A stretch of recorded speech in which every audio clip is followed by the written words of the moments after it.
A paz, tudo bem com vocês? Glória a Deus, né? Mais uma palavra do coração do nosso Senhor para o nosso crescimento físico e espiritual também, amém? O Senhor vai nos ensinando, vai nos mostrando o caminho e isso é tremendo, irmãos. Nós temos um caminho para percorrer até alcançar a nossa promessa, ou seja, a realização de um sonho, não é? Ou o suprimento de uma necessidade nossa. Existem dois caminhos. E nós vamos identificar qual que nós estamos hoje. Que caminho que nós estamos? Veja, eu não estou falando do caminho largo e do caminho estreito.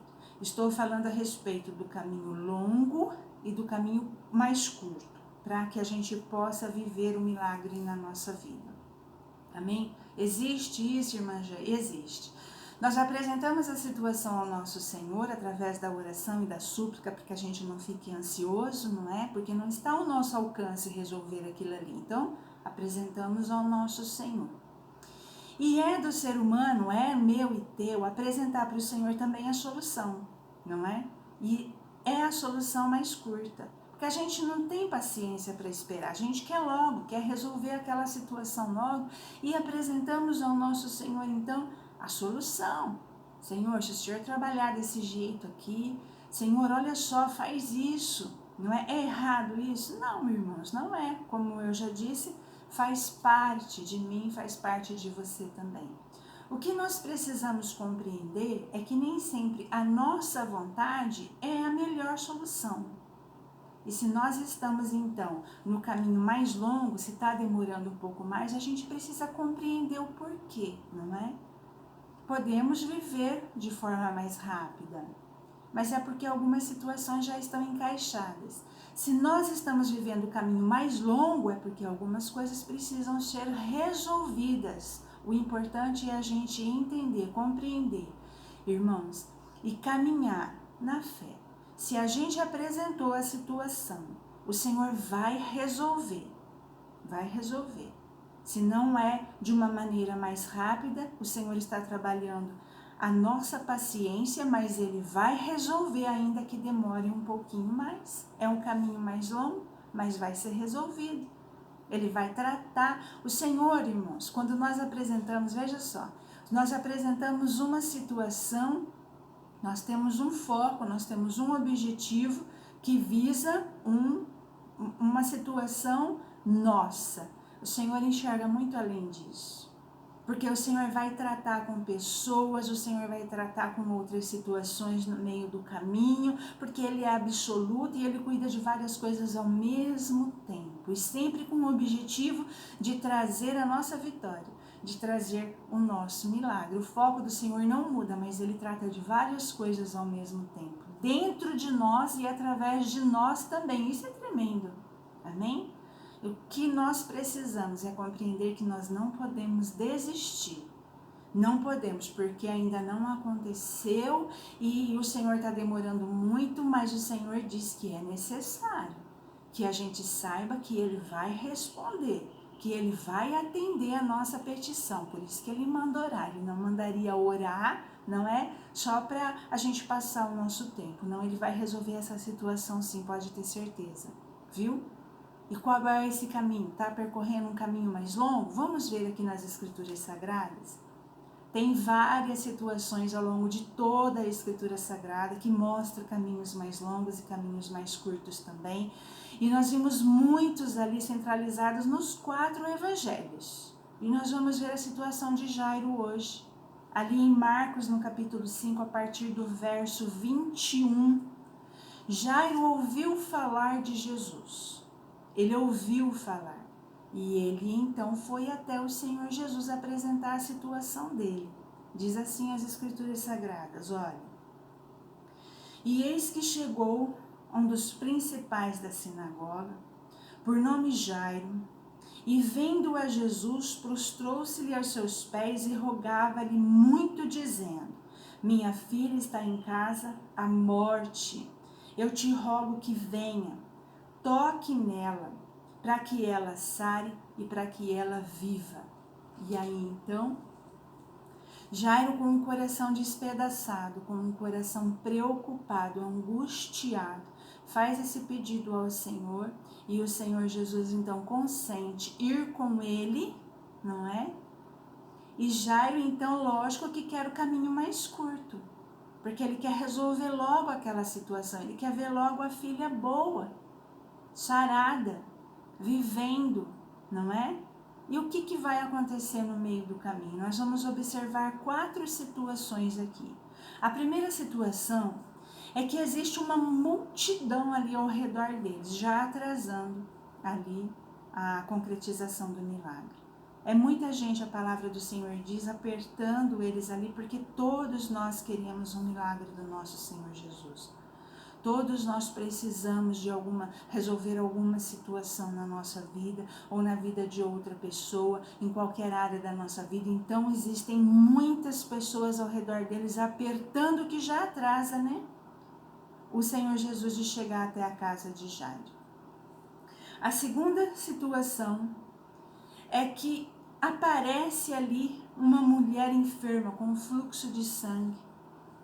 E ela dá um jeito de se embrenhar no meio da multidão ali, de tocar as vestes do Senhor Jesus. E quando ela faz isso, ela é curada, não é? O Senhor Jesus poderia continuar, mas o Senhor Jesus queria tratar o coração de Jairo. Jairo já tinha uma porção de fé no coração dele. E isso o impulsionou a procurar o Senhor Jesus, porque ele ouviu falar, a fé vem pelo ouvir, ele ouviu falar que o Senhor Jesus realizava milagres, sinais e prodígios e foi até a presença do Senhor Jesus. E ali, irmãos, a fé dele não era suficiente para que ele recebesse o milagre da cura da filha.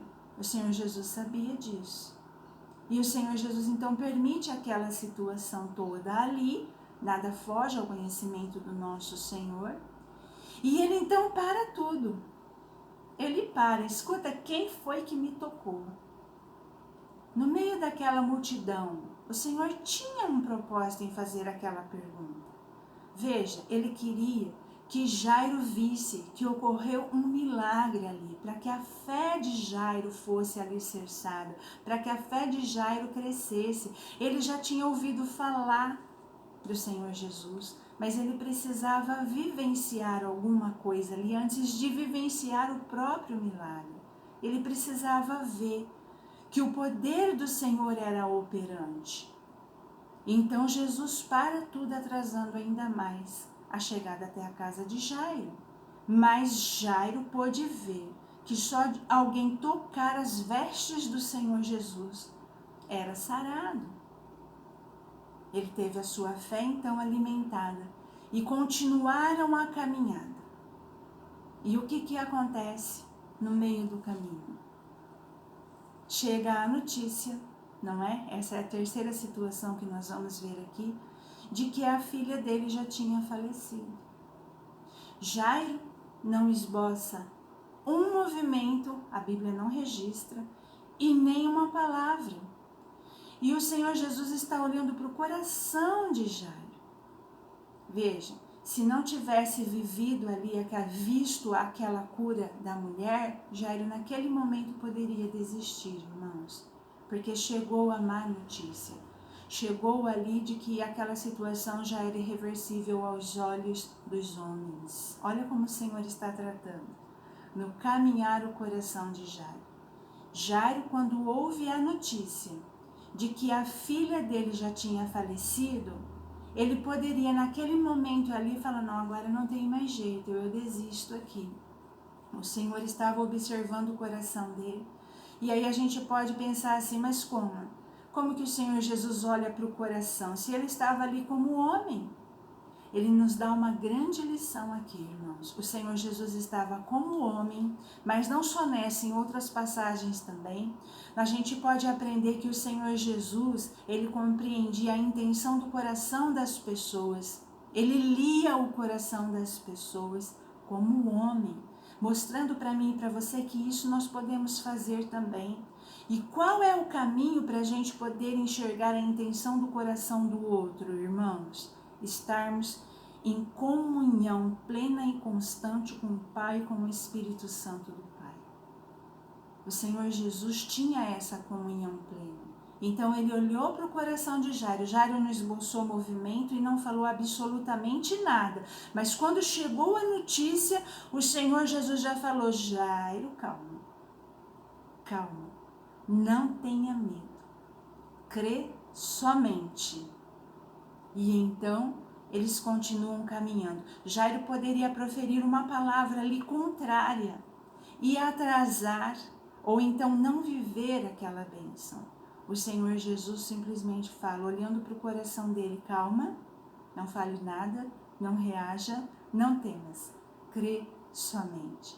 E começaram então de novo a caminhar, e aí nós vemos a quarta situação aqui, do preparo do Senhor Jesus para com Jairo, do carinho, do cuidado do Senhor Jesus para com Jairo, quando ele começa, irmãos, a tirar do caminho os incrédulos.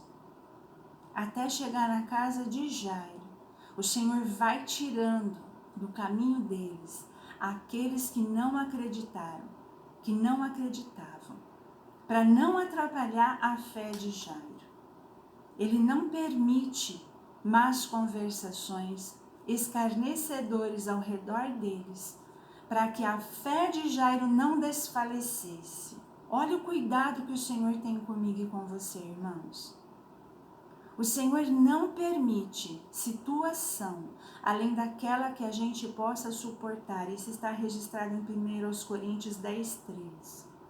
Ele vai limpando o nosso caminho, tratando o nosso coração, para que a gente não venha a desistir, porque nós temos um foco, nós estamos caminhando com o Senhor Jesus, e o inimigo vai colocar situações, mas aqui se cumpre outra palavra do nosso Senhor Jesus, que diz que tudo ao nosso redor coopera conjuntamente para o nosso bem. Tudo que está acontecendo nessa nossa caminhada é para nos preparar e preparar aqueles que estão ao nosso redor também para viver e vivenciar o milagre que nós pedimos, irmãos. Porque o olhar do Senhor não está só em Jairo, está em todos daquela casa, em todos naquele caminhar. O Senhor está tratando tudo ao nosso redor para que a gente possa viver a realização do nosso sonho, o suprimento da nossa necessidade, e Ele quer o nosso coração inteiramente nele e não na situação. Não é tremendo isso? Olha, o Senhor tratou o coração dele, está tratando o meu coração e o teu coração também, para que a gente possa viver aquilo que a gente já colocou na presença do nosso Senhor. Nós não podemos desistir. As má notícias, elas chegam para que a gente venha proferir uma palavra contrária àquilo que está acontecendo, para que a gente atrase ou para que a gente perca a nossa bênção. Nesse caminhar, irmãos, vamos continuar crendo, vamos continuar na presença do nosso Senhor, porque Ele tem o objetivo de atender as nossas orações, é promessa. É necessário a gente acreditar que Ele é galardoador, que Ele responde às nossas orações. Não importa o que aconteça nesse trajeto, está demorando muito, irmã G, tenha paciência e vai aprendendo com tudo que está acontecendo no seu caminho. Quando chegar ali, na hora de receber o milagre, você vai poder contemplar tudo que o Senhor fez nesse trajeto e vai se maravilhar com tudo que aconteceu. Nada foi em vão e nada foi perdido. Creia verdadeiramente nisso. O Senhor já está trabalhando. Desde o momento em que a gente começou a orar, se a gente não desistir, o Senhor está tratando. E nós vamos vivenciar, viver esse milagre, porque o Senhor precisa que a gente console outros corações, que a gente dê o nosso testemunho para outras vidas também. Tudo para a honra e glória do nosso Senhor, amém? O caminho é curto, glória a Deus, já estava tudo tratado, já estava tudo encaminhado. O caminho é mais longo, não importa. Vá caminhando, glorificando o nosso Senhor, porque o Senhor diz que nós vamos plantando no nosso caminho, chorando, e nós vamos voltar, irmãos. Aleluias. Oh, aleluias. Oh, Senhor, obrigada por essa palavra, Pai. Eu já entrei em oração aqui ao Senhor, Pai, com todos esses irmãos que estão ouvindo essa palavra, aleluia. Oh, Deus, a promessa de que nós plantamos chorando, mas que nós colhemos com alegria e louvando o teu santo e glorioso nome. O importante é não desistir na caminhada, porque o Senhor está trabalhando em favor de todos aqueles que em Ti esperam. E eu te louvo e agradeço por isso, em nome de Jesus. Amém? Glória a Deus.